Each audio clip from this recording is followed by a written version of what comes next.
I love this question. It's what I work on every day. I'm involved nationally, regionally, and locally on working on violence prevention.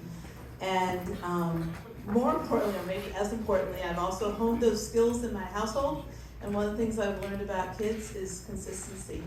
They need it. They need consistent messages. They need to be mentored. They need to have know what to expect. And what the last few years have done. Now, we had, you've watched, plenty of, over your years, plenty of fights in schools, right?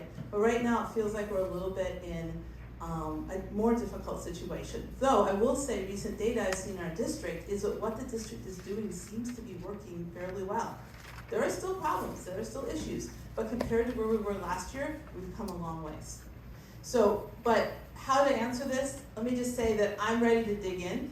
I'm ready to work on this issue. Last year I volunteered nearly 100 hours to help write a grant. We got that grant from the Department of Justice to bring restorative practices and restorative justice structures to Madison Elementary School as a start. There's actually, I also spent last year helping Dr. Means and the board to get a landscape analysis of what's being done in the schools around violence prevention. What are the possibilities? And one of my big takeaways from that is that we need to continue to grow a consistent and integrated approach, meaning that at every level, there are both layers of obligation and forgiveness that go along with the structures of the discipline plan. There's a great plan, it's there, we're using it, we can get better and better at using it. So it's not gonna happen tomorrow, but it is gonna happen with all of us really getting on board together, being as positive we can about the school environment and supporting what the teachers and staff have in play. We need to be there for them because this is big. Our kids are growing out of a really difficult time. They're hurt. My daughter, who's 10 now, she spent almost a third of her life living very isolated with COVID and restrictions. So, all of us still carry some of that forward.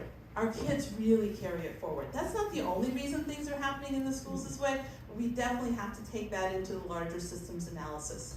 So I'd be glad to sit down and talk. There's way more than 2 minutes worth of information in his head and heart about this, but I'd love to talk to any of you who have ideas and suggestions or just want to get involved and work with the district to move it forward to one that people want to be a part of because we're known as a place where kids feel they belong and kids feel that they can learn because they are going to a classroom where they are safe and they are respected. Thank you.